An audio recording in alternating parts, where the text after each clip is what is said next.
Syllabus की, thorough reading मारो पिछले 10 साल के पेपर्स की, और उनको सॉल्व करने की कोशिश मत करो, ये ध्यान रखना। Yes sir. You don't need to solve the unsolved papers, क्योंकि तुमको उसमें से 90% चीजें आएंगी। मैं तुमको अनसॉल्व पेपर देखने के लिए केवल इसलिए कह रहा हूं, so that you know about the reach of the examination. तुमको यह समझ में आता है कि ये एग्जामिनेशन कहां से कहां तक फैला हुआ है, इसमें कैसे पूछते हैं, इसमें क्या पूछते हैं, ये अंडरस्टैंडिंग तुमको आना चाहिए। ठीक है? Yes sir. एक टेलीविजन पर आपको जो देखना है वो लिख लीजिए, NDTV 24/7। NDTV. So what is the last magazine? जी, What is the last magazine? You said last magazine was Yojana. इसके बाद टेलीविजन पर एनडीटीवी 24/7 यस सर। चैनल। इसके अलावा एक इंटरनेशनल चैनल हमको देखना है, बीबीसी या सीएनएन, दोनों में से कोई एक। ठीक है? Yes sir. तो अभी सबसे पहले आप इतना काम शुरू करो। और मैंने बोला आपको ध्यान देना, न्यूज़पेपर पढ़ना itself is an art as far as the UPSC is concern. आपको न्यूज़पेपर पढ़ते आना चाहिए। हम लोग रोज न्यूज़पेपर पढ़ते हैं, लेकिन यूपीएससी के एंगल से न्यूज़पेपर पढ़ना इज अ डिफरेंट स्किल, और डेली आपके पेरेंट्स का न्यूज़पेपर पढ़ना इज अ डिफरेंट थिंग। तो यूपीएससी के हिसाब से आपको न्यूज़पेपर पढ़ते आना चाहिए। यूपीएससी की एग्जाम एनालिटिकल थिंकिंग के ऊपर बहुत ज्यादा फोकस करती है। कोई चीज है इससे उनको बहुत ज्यादा मतलब नहीं है, कोई चीज ऐसी क्यों है इससे उनको मतलब है। And they want your own thought process to be pronounced in the paper.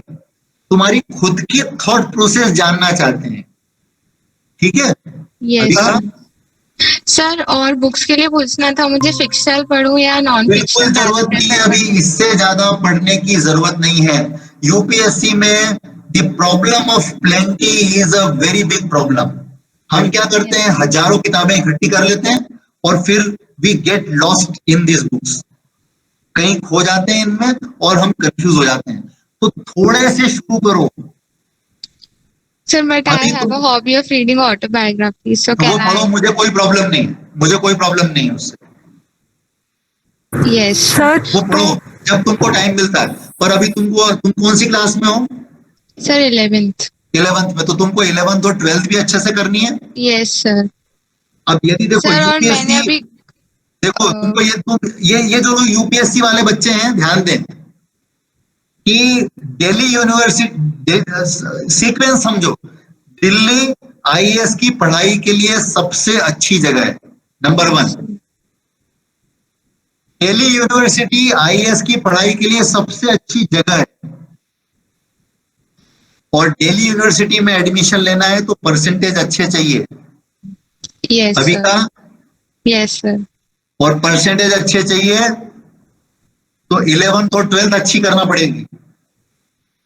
Sir may be sir कितने मुझे परसेंटेज चाहिए?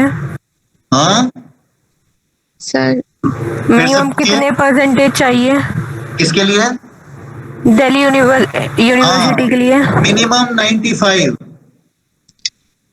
सर 95 से नीचे में चांसेस बहुत लो हैं। 95 से नीचे में फिर तुम्हारी किस्मत है कि तुमको अच्छा कॉलेज मिले। तो मतलब किसी भी स्थिति में किस्मत को भी अपन मान लें तो भी गिरी से गिरी स्थिति में 91% से नीचे में कोई काम नहीं होगा। Okay sir. ठीक है? तो इसलिए तुम लोगों को 11th और 12th पे बहुत ध्यान देना पड़ेगा। तो मेरा कहने का मतलब ये है कि 11th और 12th पे बहुत ध्यान देना है। तो अभी तुम यूपीएससी की थोड़ी कम पढ़ाई भी करोगे तो चलेगा। Yes sir. बिल्कुल नोट बनाने की जरूरत नहीं है बहुत। It is too early to prepare notes, no need.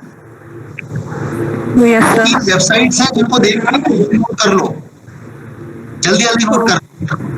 Yes upscfever.com, iasbaba.com।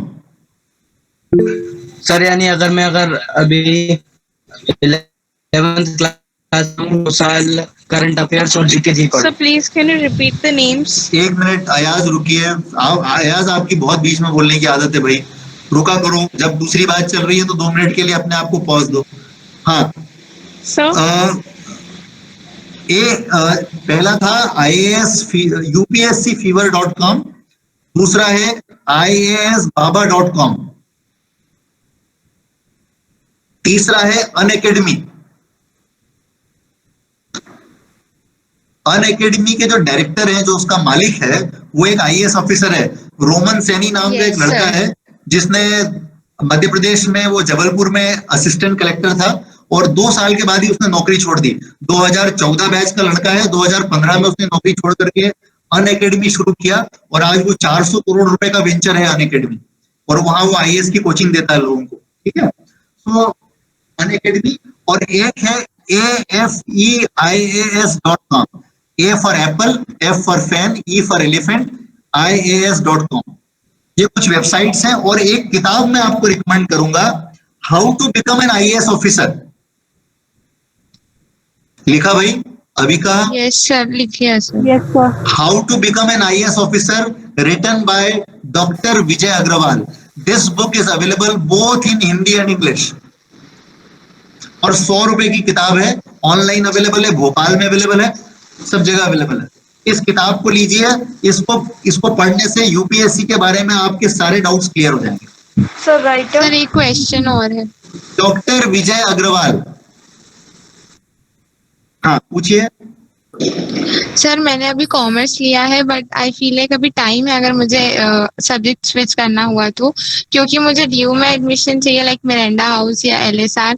तो उसमें अगर मुझे कोई BA का सब्जेक्ट लेना हो, जैसे BA ऑनर्स इन इकोनॉमिक्स, तो कोई प्रॉब्लम आएगी क्या अगर बाय चांस परसेंटेज अच्छे आते हैं और मुझे स्विच करना हो सब्जेक्ट? तो मैडम, आपको यदि मिरांडा हाउस जाना है तो 97 चाहिए, यस सर, आई नो। 97, 98। ठीक है, तो Yes, अब sir. ये तुम देखो अब कि तुम्हारे कॉमर्स से ये परसेंट आ सकते हैं कि ह्यूमैनिटीज से आ सकते हैं। जिससे आ सकते हैं वो ले लो, मुझे कोई दिक्कत नहीं। मुझे 98% चाहिए, सीधी बात। Yes sir. तो सर जो switch जो कर- तुम्हारे लिए ये करके दिखा दे वो सब्जेक्ट ले लो। मैंने फिर कहा, यूपीएससी को इससे कोई मतलब नहीं भाई। यूपीएससी में कोई फर्क नहीं पड़ता कि तुम कॉमर्स लो कि ह्यूमैनिटीज लो कि तुम साइंस लो, कोई फर्क नहीं पड़ता, सब बराबर है। क्योंकि यूपीएससी में जनरल नॉलेज में सब कुछ पूछा जाता है, उसमें केवल इकोनॉमिक्स नहीं पूछा जाता, उसमें पॉलिटिकल साइंस नहीं पूछा जाता, सब पूछा जाता है, यस कोई सर, दिक्कत नहीं है। Thank you sir. बट वो लेना जिससे तुमको 98% मिले, that is the key. Yes sir, so ठीक है, yes sir, thank you anybody so else much regarding UPSC? जल्दी पूछिए, तो फिर हम नहीं तो दूसरे बच्चों को आगे क्वेश्चंस लें। ओके, सो दक्ष आप हैं यहाँ पर? Yes sir. दक्ष पूछिए, क्या पूछना चाहते हैं? सर जैसे सर हम लोग को पायलट बनना है, तो सर उसको मतलब मैं 10th में हूँ अभी, तो सर मुझे 11th में जाके कौन कौन से सब्जेक्ट लेने चाहिए तो मुझे पायलट मतलब कमर्शियल पायलट बनने में बेनिफिशियल रहेंगे? देखो, हमने पायलट के बारे में अभी दो बच्चों को बता दिया है। देखिए, 2 तरह के पायलट होते हैं, एक तो फाइटर पायलट और कमर्शियल पायलट। इसके लिए 10th 11th 12th में साइंस होना कंपलसरी है। अभी आप सबसे पहले फोकस करिए कि आपका साइंस बहुत बहुत स्ट्रांग हो। उसके बाद में आपको नेशनल एविएशन एकेडमी जो है, इंदिरा गांधी राष्ट्रीय उड़ान एकेडमी फुर्सतगंज, उसकी एग्जाम देनी पड़ेगी, एंट्रेंस एग्जाम होती है वहां पर। वो एविएशन का कोर्स कराते हैं, पायलट का। इसके अलावा आप एनडीए को ज्वाइन कर सकते हैं 12th के बाद, जिसमें यदि इंडियन आर्मी या इंडियन एयरफोर्स आपको ज्वाइन करना हो तो नेशनल डिफेंस एकेडमी की एग्जाम देकर के you can very well go for the army, navy or air force, whichever field you want. But right now 2 चीजें, साइंस में स्ट्रांग हो और एनडीए की एग्जामिनेशन और नेशनल एविएशन एकेडमी की वेबसाइट पर जाकर के उनकी पूरी प्रोसेस, उनका सिलेबस, उनके सब कुछ देखो और अकॉर्डिंगली पढ़ाई करो। ओके दर्श? Okay sir, thank you. Okay, good. दिया आप हैं यहाँ पर? दिया, लता, शर्मा, हमने बता दिया है पायलट के बारे में। ये कौन है भाई जिनके इसमें लिखा है सैम्स वे?